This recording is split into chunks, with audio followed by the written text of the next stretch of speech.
My mother, 74 years old, in great health, very active, she was asked to leave her home. She rents, and she had to move. She has just been a mess trying to find a house. Can't find one, doesn't work out for her, everything is wrong, nobody calls her back, she doesn't have the money. I mean, it's just been a constant negative. 19 houses later, she still hasn't found one. She's worried to death, doesn't know what to do. How long before she has to move out? Well, she doesn't really have to yet. They're selling the properties, so she has a choice of staying until they sell and then getting a 30-day notice. That's what the holdup is. In other words, if we were... Well, actually, she found a place, and it's perfect. And that's my question is, she has taken antidepressants and Valium and drinking and brandy and suffered through this whole long, dramatic thing. And then out of all of that comes this perfect home. It was the brandy. How'd that happen?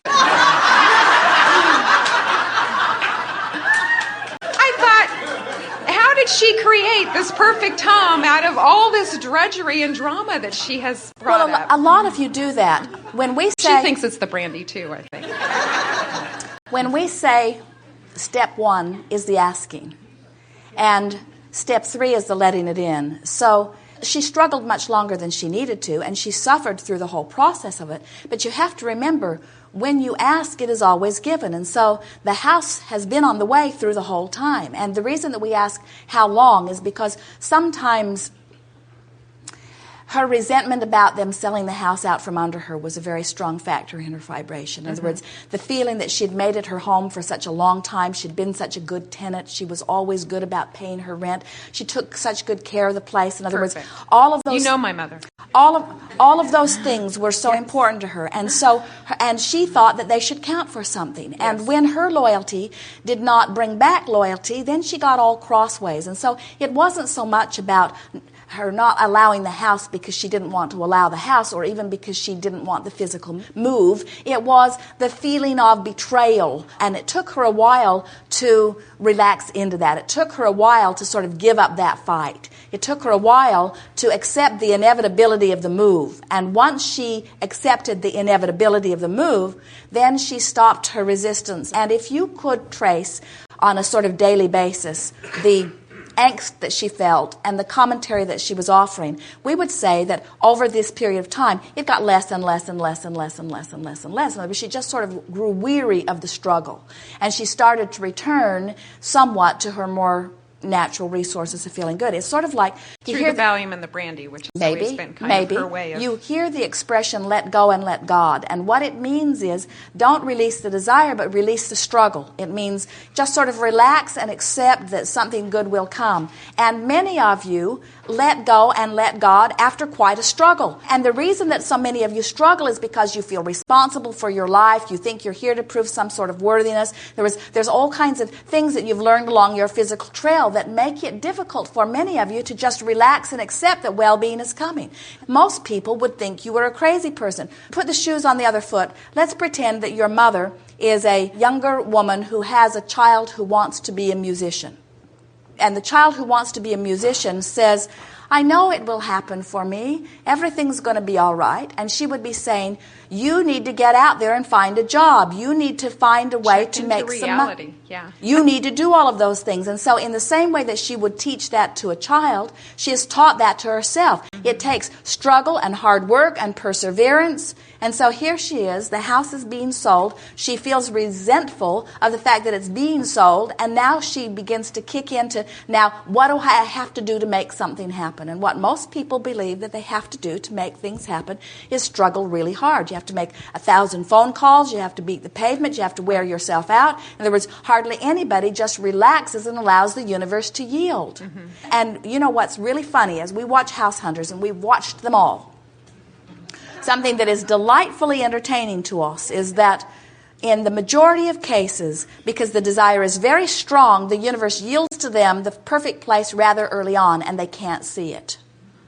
They can't see it. In other words, it's been right there. It's been the house that they've been trying to get you to go see, or it's the house that's right in the neighborhood that's had a sign up the whole time. And in other words, it's been right there all the time. But in your struggle of wanting to prove your own worthiness or get even with the guy who's selling the house out from under you, you're not a vibrational match to the very thing you want. I see. Yes. The big question is worth putting into words here. The time frame between where I am and where I want to be seems directly proportionate to your negative emotion. And so the madder you are, the longer it takes. The ornerier you are, the longer it takes. The more resentment you have, the longer it takes. In other words, and the more you chill out, the shorter time it takes. The easier you allow it to be, the shorter time it takes. The more you're reflecting on positive aspects, the shorter time it takes, you see. But bless your mother's heart, don't beat up on her because she's learned that behavior through a lot of years of programming. In other words, she's learned to think that way. And she's not going to stop thinking that way overnight. It would take some deliberate virtual realitying. And another lifetime, I think. And no help from you whatsoever. In other words... Actually, it's funny because the day before she called and told me that she found this house, I had finally just said, she said, have good vibes for me. She kept saying, send me your good vibes. And I finally wrote her and said, you're the one that has to have the good vibes around this. I mean, I can send you my good vibes and I do that. But until you are in the position of having good vibes, you're just going to get more than the same. And then the next day she writes and says, got this fabulous house. Now, I'm not taking credit for what she did because it's her. But I have been supportive. I mean, I make these jokes about how I think it will be another lifetime, and, maybe it will, maybe it won't. That's up to her. But I just found it interesting that she had had such negative emotion, and then, boom, this thing just manifested itself. I thought, how's that work? Sometimes you get so negative that you find it funny. Sometimes you struggle so hard for so long that you just say, I give up. It's like you reach this point of reason that you just say, this isn't working, and there is a sort of just withdrawal from the subject for a little while. And the universe will yield to you through any little crack of least resistance. In other words, Esther said the other day, it's like the energy of well-being is like the blob. Esther saw it when she was a child, the blob. She remembers it coming through the holes in the movie theater. In other words, well-being just wants in. It will just seep in through any possible crack that it can. In other words, all you have to do is sleep a little, have a little brandy, pet your cat a little, do a little virtual reality. Just a few moments of not doing that thing that are keeping it from happening, and it happens. And you have to give your mother credit. She really, really, really, really, really, really, really, really wanted this. In other words, all of that frustration and all of that consternation and all of that struggle, all of that was part of step one, where she clarified. And it's an interesting thing. She never thought she would move. She thought she would die in that house. Yes, she did. And she wanted to. Yes, that was her desire. As that was her desire, she had never given any thought. In fact, she had practiced not thinking about other houses. She never allowed herself to think about having another space. And so it was necessary for her to stir some things up. So it was necessary for her to start looking around a little bit. She had had years of not creating about this subject. Now she needed some pretty fast discernment. And so part of all of that was just part of the process of helping her to get clear. That's how she finally found the perfect house, because she finally had given herself enough information to know what the perfect house that she found would be. Right. It would be like being born, being raised by monkeys in the woods, coming into civilization when you were a teenager, knowing that you wanted a mate, and anyone of the opposite sex just looks like the perfect one for you. In other words, never mind how tall they are, never mind how much money they have, never mind what their personality is. In other words, any old one will do. There's no discernment whatsoever. Where you take some sweet young thing that's been raised in your society, she can get pretty picky about what she wants. And all of that is part of the process. In other words, you get to choose all of that. Yes. Do we have to start all over next time we physically manifest with this knowledge? Or is there a way we can pre-pave now to set forth that conscious awareness in our next manifestation if we decide to do that? Can you feel how the tone of your physical environment has dramatically changed even in 10 years' time? Oh, absolutely. Yeah. Esther said to Jerry the other day, she heard something on television. She said, 10 years ago, I had never heard that anywhere except from Abraham. And today, we were just talking about it's coming out of the mouths of so many. So what happens is, in relationship to your whole population, a few come in and a few go out, and a few come in and a few go out. But the body of your population is a rather constant, stable census. So what happens is, as more of you come to your awareness and leave those vibrational patterns, then you have easier access to them as you come forth again. But we really don't like to answer the question in that way, because we would rather say to you, you have guidance from within, and you always come forth remembering that good feels good, and you never come forth without guidance. And so in the same way, oh, your questions are so perfect together, in the same way that your mother benefited by the struggle that she would tell you she would have rather done without, many of you benefit by the struggle that you are now telling us you would rather do without. In other words, right. We love what you've come to. We love the clarity of the focus that is within you. And we say that life that you think that you don't want to live again is what has brought you to this. And so when it brings you to this, why would you say, I don't want to do it? Well, we know why. We know it's because the perspective that you have garnered feels like such a good perspective. You think your perspective is much better than the birds. In other words, we can see why you want to cling to it. In other words, you say, I've worked so hard at this perspective. Do I get to keep it? And we say, hopefully not. Not all of it. You get a sense of it. In other words, you have this guidance within you that will help you to know every step along the way. And it's all going to be glorious. It all works out just fine. Don't worry about it. Okay. When we said eternally ever after, we meant eternally ever after. Well, I found a lot of comfort in your words that you never get it done and you'll never get it wrong. And the reason that you cannot get it wrong is because you never get it done. In other words, even though you stand in a place that feels a little wrong, new rockets are shooting off. In other words, your mother really thought she was in a wrong place, and she thought those landlords had wronged her. And yet we know this new house is going to give new life, new feeling of freedom.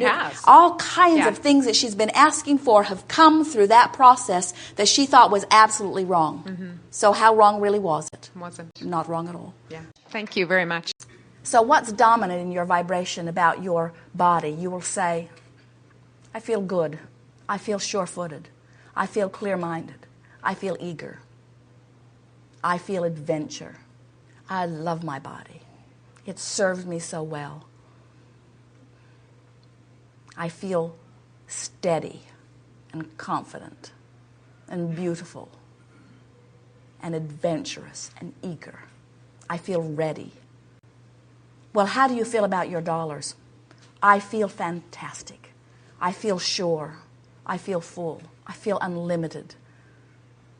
And we say, well, how's your life? And you'll say, my life is fantastic. Never finished, always unfolding. And we'll say, well, how are the people around you? They are adorable. They are a variety of such a mix. They give me so much pleasure as I pick from among them the aspects that I use to serve me in my now to feel good. Well, what's your family life now? Oh, it is divine.